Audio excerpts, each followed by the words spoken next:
सबैजनालाई नमस्ते। मैले चाहिँ अस्ति आफूमा घटेको घटनालाई चाहिँ सोशल मिडियामा प्रस्तुत गरेको थिएँ। आज चाहिँ म आफै भन्न चाहन्छु, तर मलाई सोशल मिडियामा आउनु कुनै रहर थिएन। यो मेरो बाध्यतावश म सोशल मिडियामा आएर आफ्नो आवाज उठाउनमा बाध्य भएको हो। मान्छेमा एउटा अत्याचार गर्नको पनि सीमा हुन्छ मान्छेले। त्यही भएर म चाहिँ यो समाज समक्ष देखाउन चाहन्छु, यतिसम्म पनि मान्छे हुन सक्छन् भनेर। अहिले चाहिँ नेपालमा के छ भनेपछि विदेश नजाने कुनै पनि हुँदैन। भोलि यो घटना अरूमा पनि दोहोरिन सक्छ हैन। कसैले त भोकिरहेको पनि होलान्, तर मेरो तर्फबाट ममा कस्तो घटना घट्यो भन्ने बारेमा म प्रष्ट सबै कुरा चाहिँ म सुरुदेखि चाहिँ मेरो यो माया प्रेमदेखि लिएर यो अहिलेसम्मको यो स्थिति कसरी पुग्यो भन्ने कुरा म हजुर समक्ष सबैलाई यो यहीबाट सोशल मिडिया थ्रु सबैलाई जानकारी गर्न चाहन्छु। सुरुमा चाहिँ हाम्रो सम्बन्ध प्रेम भनेको चाहिँ 4 वर्षको सम्बन्ध प्रेम हो। जबकि अब उसलाई मैले काठमाडौँमा 11-12 पढायो, त्यसपछि उसको चाहिँ 12 सकियो। अनि 12 सकिएपछि अब के गर्ने भन्दाखेरि अब त्यसपछि घरमा सबैले सल्लाह गरे, अनि उसको अनि मेरो अनि बुवाको त्रिपक्षीय सल्लाह भयो। अनि त्रिपक्षीय सल्लाह भएपछि अब हामीले अनि अस्ट्रेलिया र अनि अमेरिकाको दुईटै तयारी गरौँ, जताको भिसा लाग्छ अनि ठिकै छ नि त भन्ने हिसाबले उता अस्ट्रेलियाको नि यता डकुमेन्टेसन गर्दै थिए, अनि उता युएसको पनि गर्दै थिए। अनि युएसको भिसा अनि लाग्यो। युएसको भिसा लागेपछि अनि ठिकै छ भनेर यता अब युएस नि राम्रै छ, भोलि गएर पढाइ अब युएस भनेको त नम्बर 1 हो पढाइमा त भन्ने कुरा। अब युएस भनेको त अब एजुकेसन सेक्टरमा राम्रै छ, भोलि गएर त्यहाँ पढेर आयो भने राम्रै फ्युचर हुन्छ भन्ने हिसाबले सबैको सहमति भएर अमेरिका पठाइयो।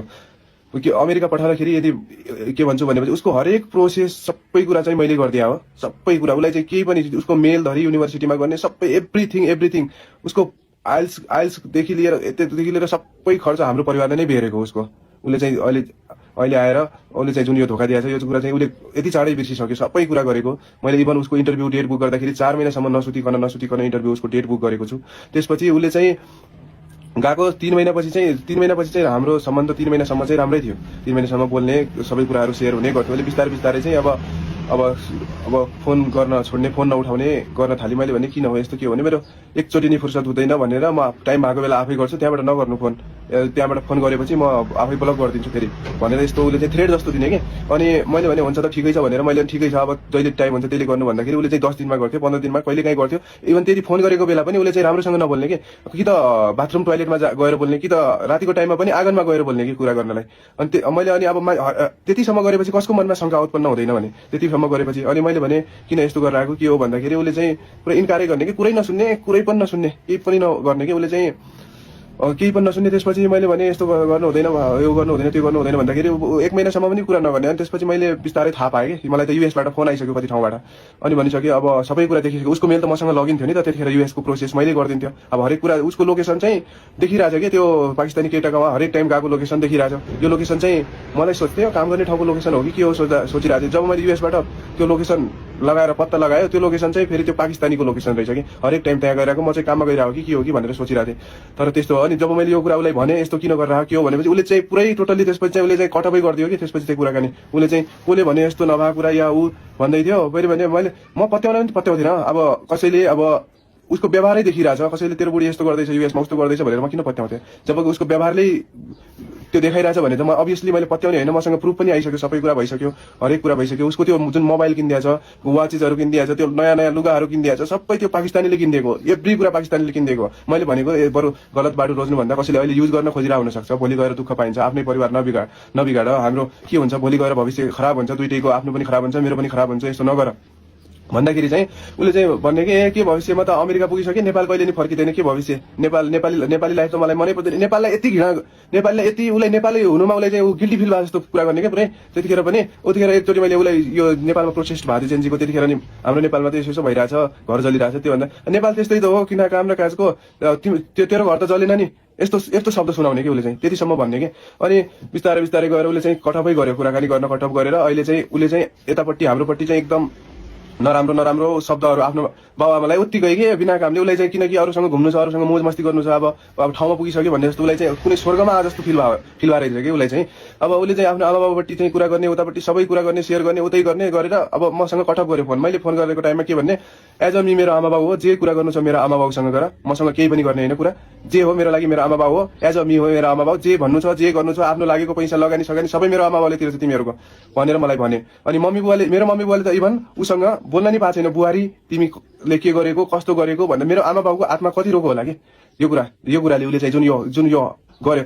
यति राम्रो जिन्दगी छ, सबै कुरा छ, मान्छेले गरेर खान सक्थ्यो होला गर्थ्यो होला यहाँबाट मम्मी बाबाले हामीहरूले भनेको पनि थियो अप्ठ्यारो पर्यो भने यहाँबाट पैसा पठाइदिन्छौँ यदि सकेनै भने पनि बस्नै मन छैन भनेपछि नेपाल आऊ नेपालमै गर यहीँ पढ्दा पनि भइहाल्छ भनेको उसले चाहिँ सुन्दैन कुरै सुनेन म किन आउने हो र अमेरिका पुगेको मान्छे नेपाल कहिले फर्किन्छ र यस्तो शब्द सुनाउने कि अनि उसले चाहिँ अनि केही भनेपछि तिमीहरूलाई कसले भने हो त तिमीहरूलाई मान्छे अरू सुन जग्गा घरमा लगानी गर्छ तिमीहरू मान्छेमा इन्भेस्ट गर्ने उस्तै त हो नि भन्ने अब यो कुरा सुन्दा आमा बाउले त छाँगाबाट खसे जस्तो भइहाल्यो हामीले को मान्छेलाई पठाएर उनीहरू त छक परिहाल्यो अब हामीले बुहारीलाई नै पठाओ कि अरूकै मान्छे पर्यो त यो अभियसली त्यो सोच्ने त जसको पनि भइहाल्यो नि त्यस्तो उनीहरूले त फोनै गर्न पाएको छैन एउटा बुहारी के हो किन गरेको भन्न नि पाएको छैन अब उताबाट अनि आमा बाउ एज अ मी हो भनेपछि मैले उता मम्मा बाबालाई रिक्वेस्ट गरेँ मम्मा बाबा यसो रश्मि यसो भन्दैछ किन यस्तो गर्दैछ यस्तो नगरे भए हुन्थ्यो समाज छ भोलि के हुन्छ एकचोटि बिहे गरिसकेपछि डिभोर्स भयो भने समाजमा इज्जत के हुन्छ भोलि डिभोर्सको ट्याग लाग्छ मान्छेहरू एकदम नराम्रो हेर्ने दृष्टि नराम्रो हुन्छ भन्दाखेरि उहाँले चाहिँ सुरुमा हामी सम्झाउँछौँ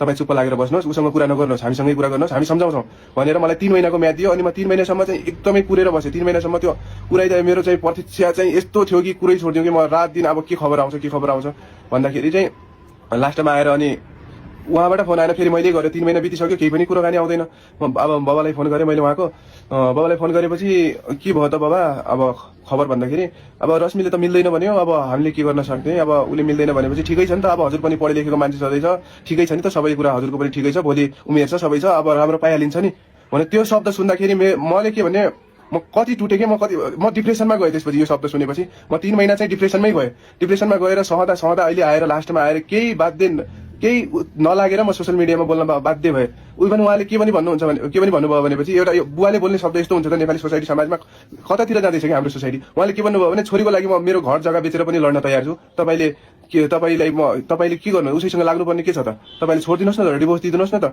यस्तो शब्द भन्ने के भने उसले गएको पैसा म तिर दिन्छु उसले गएको पैसा तपाईँको लागेको म तिर दिन्छु उसँग चाहिँ कन्ट्याक्ट नगर्नु उसलाई फोन नगर्नु गऱ्यो भने हामीलाई गर्नु भन्ने त्यसपछि यहाँ यताबाट पनि मम्मी बुवाले अनि यसो किन गर्दैछन् त भनेर यताको मेरो मम्मी बुवाले उताको मम्मी बुवालाई फोन गर्न खोजेको उहाँले फोनै उठाउनु भएन जस्ट मसँग मात्र कुरा गर्ने मेरो मम्मी बाबासँग चाहिँ कसैले पनि कुरा नगर्ने के न छोरीले गर्ने न उताको आमा बाउले गर्ने अनि त्यतिखेर डिप्रेसनमा गएँ म त्यो 2 चोटि मेरो सहनै नसकेर खै मेरो दिमाग त्यतिखेर के भएको थियो म पनि त्यस्तै अवस्थामा थिएँ कि सहनै नसकेर न राति छ न निन्द्रा छ न केही छ अनि न आफूलाई खाएको थाहा हुन्छ न केही गरेको थाहा हुन्छ न हिँडेको पनि थाहा नपाउने कि रोडमा अनि मैले चाहिँ एकचोटि अब सोचेँ मेरो आमा बाउको पैसा पनि गयो सबै डुब्यो अब बुढी पनि रहेन पैसा पनि रहेन अब मैले बाँचेर के काम जस्तो ममा एकदम नेगेटिभ दिमागमा यति धेरै नेगेटिभ थट्सहरू आउन छोड्यो त्यसपछि मैले 2 चोटि चाहिँ सुसाइड एटेम्प्ट गर्ने कोसिस गरेँ 2 चोटि सुसाइड एटेम्प्ट कोसिस गरेपछि चाहिँ एकचोटि चाहिँ मैले बाइक चाहिँ मैले जति स्पिड थियो बाइकको त्यति हाँकेर बाइक चिप्लेर एकातिर म एकातिर गएँ त्यतिखेर त्यो पनि सुसाइड फेल भयो त्यति एक दिन म राति उठेर जाँदै थिएँ आमा बाउले देखिहाल्यो ढोका ढक्रे गएर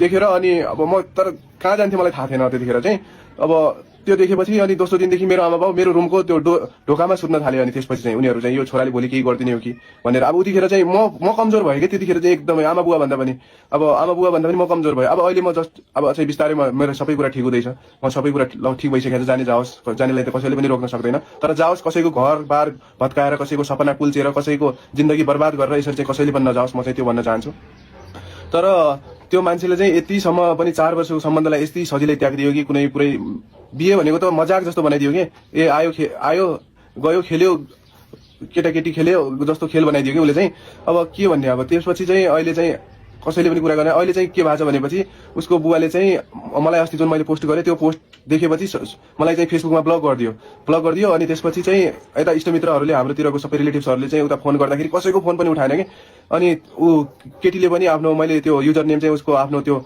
स्ट्याटसको तल लेखिदिएको थिएँ त्यो उसले स्ट्याटस चेन्ज गरेर आफ्नो फोटो हटाइसके उसले चाहिँ टिकटकमा फोटोहरू त हाम्रो युएस गएको 3 महिनापछि टिकटकको फोटोहरू भिडियोहरू त उसले पहिले नै हटाइसकेको थियो बिहे गरेको फोटोहरू यताउति पहिला नेपालमा हुँदाखेरि ती चिजमा यताउति सबै भिडियो बनाएको थियो त्यो सबै डिलिट गरिसकेको थियो कि उसले चाहिँ प्राइभेटमा राखिरहेको थियो होला अब अहिले मैले हिजो अर्कोबाट हेर्दाखेरि एक दुईवटा भिडियो सिन्दुर लगाएको मैले देखाएको थिएँ त्योभन्दा अगाडि थिएन उसले चाहिँ त्यो पाकिस्तानीसँग लागेपछि उसले चाहिँ पुरै टोटल्ली नै कन्ट्याक्ट गरेँ म 100% ठोकुवा गरेर भन्न सक्छु 200% ठोकुवा गरेर म जेसुकै सजाय भोग्न पनि तयार छु यदि मैले उसलाई युएस पठाउनु कुनै मेरो गल्ती उसलाई मेरो उप्रति मैले उसको भविष्य बनाउनु खोज्नु आफ्नो लागि हाम्रो भविष्यको लागि सोच्नु मेरो कुनै यो गल्ती हो भने म जुनसुकै नेपालको कानुन बमोजिम म जुनसुकै सजाय भोग्न पनि तयार छु मेरो छातीमा गोली हानेर मलाई मारियोस् म त्यो चाहन्छु तर अरूको परिवार यसरी भत्काएर अरूको आमा बाउ न राति सुत्नु छ न खानु छ परिवारलाई एउटा तहस नहस बनाएर यसरी कसैले पनि कसैको परिवार भत्काउने हक कसैले पनि हुँदैन त्यही भएर म के भन्न चाहन्छु भने यो म त एउटा उदाहरण मात्रै हो यो समाजमा म जस्ता कयौंका आमा बुवाका घर भत्किएका होलान् कयौँका घर सपना टुटेका होलान्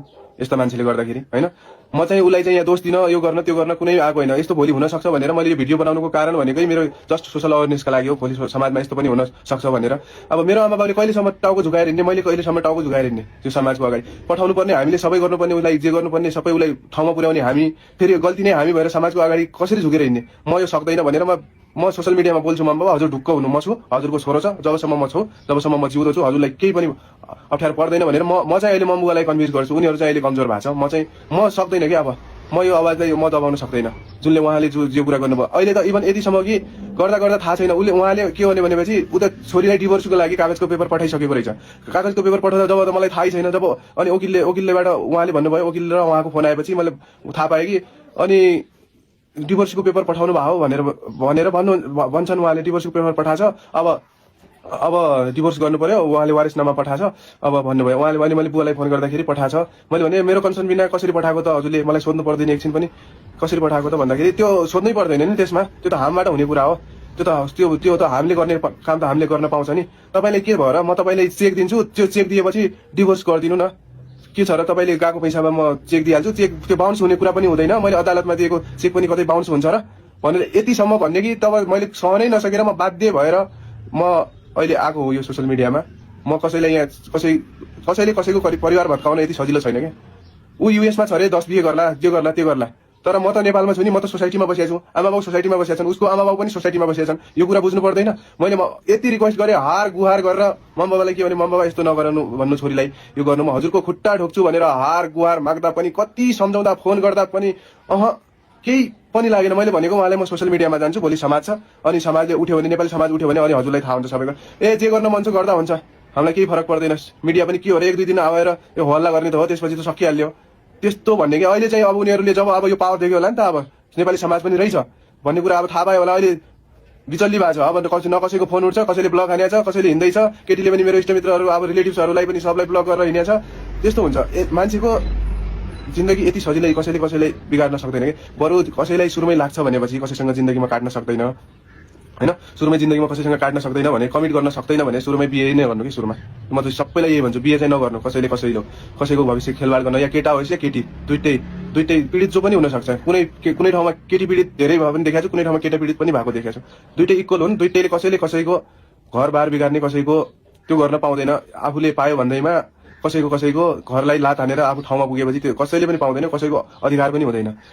त्यही भएर म चाहिँ यही भन्छु, सकेसम्म कसैले पनि मेरो जस्तो घटना अरूको नघटोस् भविष्यमा होइन। कसैको घटिरहेको छ भने पनि समाजको अगाडि हामीले टाउको झुकाउने होइन, जसको अब अन्याय नै छैन, जसले उसकै भलाइका लागि काम गरेछ भने कि हामीले टाउको झुकाएर हिँड्नुपर्ने, मेरै आमा बाउले टाउको झुकाएर हिँड्नुपर्ने, जसले त्यो ठाउँमा पुर्याइदिएछ उसकै टाउको झुकाएर हिँड्नुपर्ने। त्यही भएर मैले भनेको म यो सक्दैन भनेर वास्तवमा म आएर सोसल मिडियामा बोल्न बाध्य भएको हो।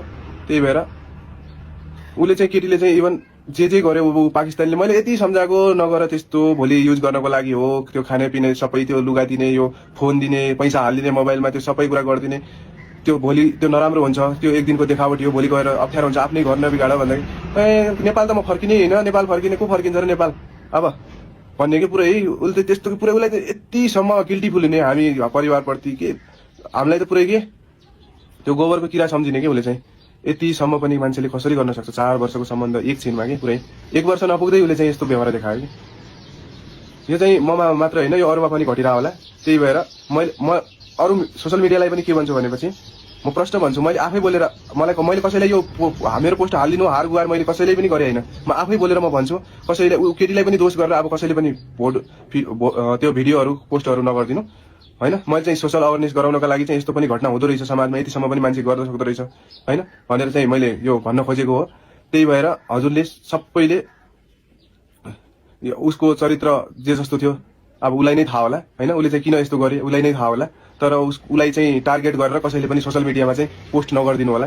तर यति कुरा हो कि यस्तो पनि समाजमा हुँदो रहेछ, यतिसम्म पनि बाबुआमाले गर्दा रहेछन् आफ्नो छोरीलाई यदि पैसाको लागि पनि यतिसम्म मान्छे मैले जान्छन्, मैले कल्पना पनि गरेको थिएन कि। अस्ति मात्रै भर्खरै पनि उहाँ बुवालाई उता आएको छ, पैसा आएको छ, त्यो छोरीले त्यही पैसा उताबाट त्यो पाकिस्तानसँग लिने अनि उता बाउलाई पठाउने, त्यही पैसा बाउले मलाई दिएर अनि डिभोर्स गर्न खोज्ने कि। यो कहाँसम्मको अन्याय होला कि, यो चाहिँ कतिसम्मको अन्याय। मैले यही दिन देख्नलाई मैले आफ्नो बुढीलाई मैले युएस पठाउँ होला त, अब भोलि हाम्रो सपना होला, सुन्दर होला के सोचेको थिएँ 4 वर्षभित्रमा त मेरो कति धेरै मेमोरी बनिसकेको थियो कि म त्यो त मलाई मात्र थाहा छ। त्यो मान्छे पहिला यस्तो थिएन, नेपाल हुँदा चाहिँ राम्रै थियो, केही पनि थिएन, हामीहरू जे कुरा पनि मिलेरै गर्थ्यो, सेयर गर्थ्यो, सबै कुरा गर्थ्यो। तर युएस गएपछि उसले चाहिँ पुरै चेन्ज भयो। नेपालमा हुँदाखेरि चाहिँ इभन आफै पनि विचार गर्नु, नेपालमा हुँदाखेरि हाम्रो अहिले त मेरो ल बच्चाहरू केही पनि भएको छैन, उसले चाहिँ बच्चा भएको छैन, बच्चाको नाम धरिराख्थ्यो कि अब भनेपछि त्यो पीडा मेमोरी त कति छ कि म सम्झेर चाहिँ मलाई एकदमै गाह्रो हुन्छ। त्यही भएर म चाहिँ यो जस्ट सोसल अवेरनेसका लागि मैले चाहिँ यो भिडियो हालेको हो। यस्तो पनि हुन्छ, हुनसक्छ भोलि यो घटना कसैमा नघटोस्, कसैले पनि बुढा र बुढी इभन यदि छुट्टियो भने यो घटना चाहिँ धेरै म्याक्सिममकोमा आउने नै रहेछ कि मैले धेरै जस्तो विचार गरेँ। तर यो कुरालाई अरूले दबाएर राख्छ, मैले चाहिँ सकिनँ है। त्यही भएर जे हुनु थियो लाइफमा भइहाल्यो, ठिकै छ।